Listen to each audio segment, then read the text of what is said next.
estou muito curioso para saber algumas das propostas no campo econômico do senhor. O senhor tem uma questão que fica difícil para a audiência entender. O senhor tem um histórico no Congresso de ser contra várias privatizações. O senhor, se não me engano, votou contra o Plano Real. Recentemente, o senhor votou contra o Cadastro Único Positivo.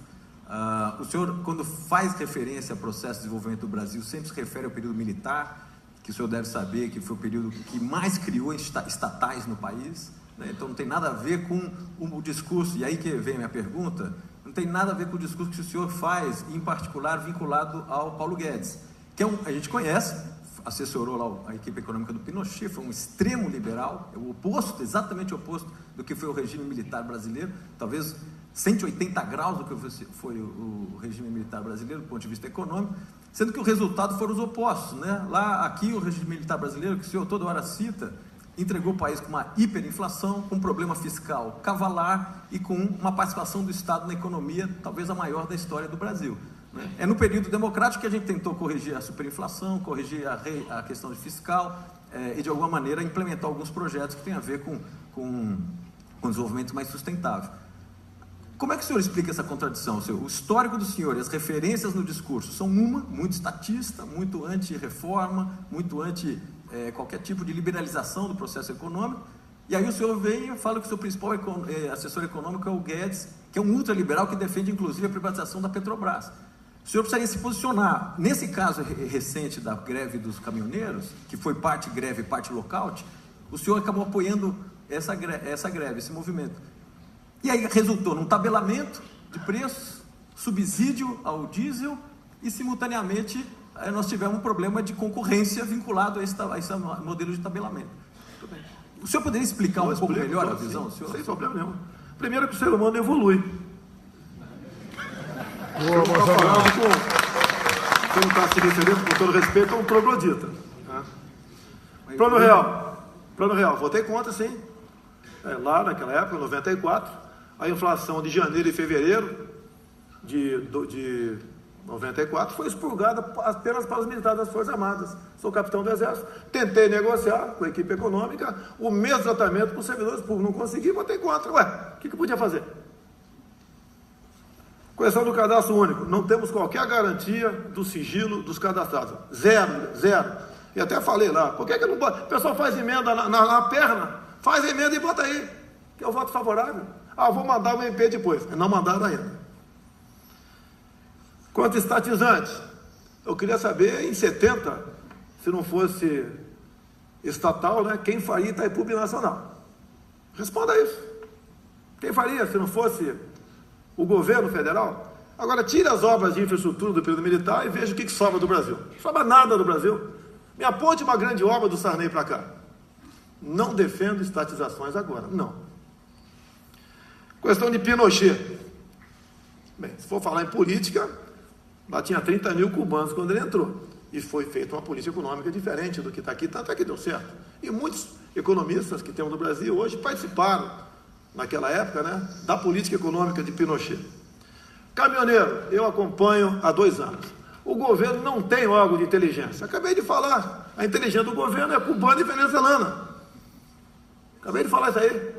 Ele não foi pego de calças curtas. Estive em Gramado com os caminhoneiros, estive no Rio de Janeiro 2 vezes, várias vezes em Brasília também, problemas que eles têm todos. O governo simplesmente é insensível, ou melhor, não tem moral para buscar a solução de problemas, que está tudo loteado. Quando fala em multagem eletrônica, tem uma pequena máfia de colega meu que trata desse assunto. O senhor anda 70 por hora lá em Leblon, Copacabana, que não tem passarela, mas na Rio Santos tem que andar 40 por hora. Por que isso? A indústria da multa. Isso pesa no bolso do caminhoneiro, das empresas, pesa na inflação no final do ano. Tá? A questão da roubo de cargas, hoje que vem tratando esse assunto, o pessoal fala que eu estou errado, mas a política deles é continuar o dinheiro de custódia, uma equivocada política de direitos humanos, é uma preocupação enorme com o encarcerado, é não reduzir a moralidade penal, tudo é progressão de pena. O bandido é um coitado, o desgraçado somos nós. Então chega uma hora que explode o negócio. Apoiei sim, fiz vídeo.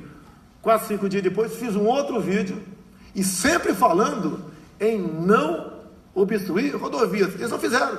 Quando começou a infiltração obstruir, reforcei, pedi para eles, seria um gesto de altruísmo, etc, etc, deixar o movimento. Ganhei antipatia de metade deles. Não fui para a pista em nenhum momento. Agora, o governo não tem capacidade para se antecipar a problemas. É um governo omisso. É um governo que não se expõe. Com que moral vai se expor também, né? Dessa forma de fazer política, não toma lá da cá, como é que vai fazer uma política sadia para o seu país? E as mudanças acontecem. É natural. Muita coisa que, se fosse hoje, não teria feito ontem, com toda certeza.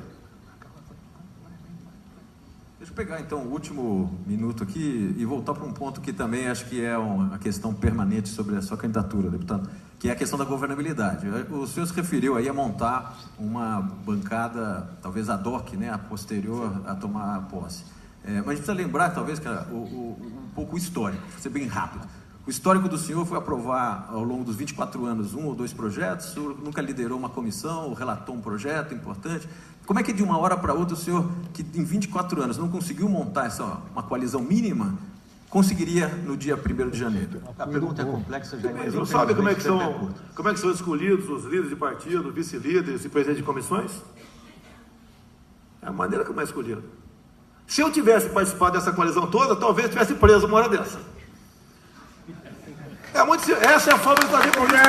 É isso mesmo, Bolsonaro. Parabéns. É verdade.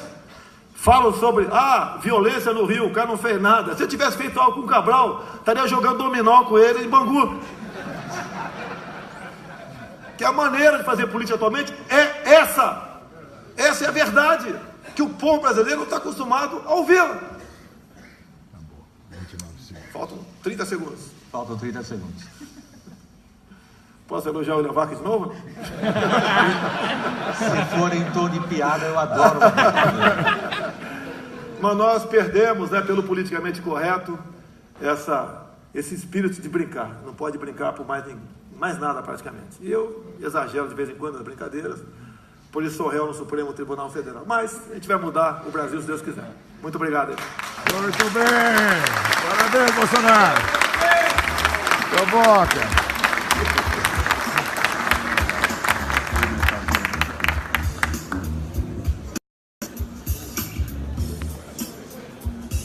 E aí, gente, acabamos de fazer agora, Bolsonaro acabou de falar. Tem um coffee break Bolsonaro acabou de falar aqui agora, foi muito bem aqui no debate da Ânima. Abraço.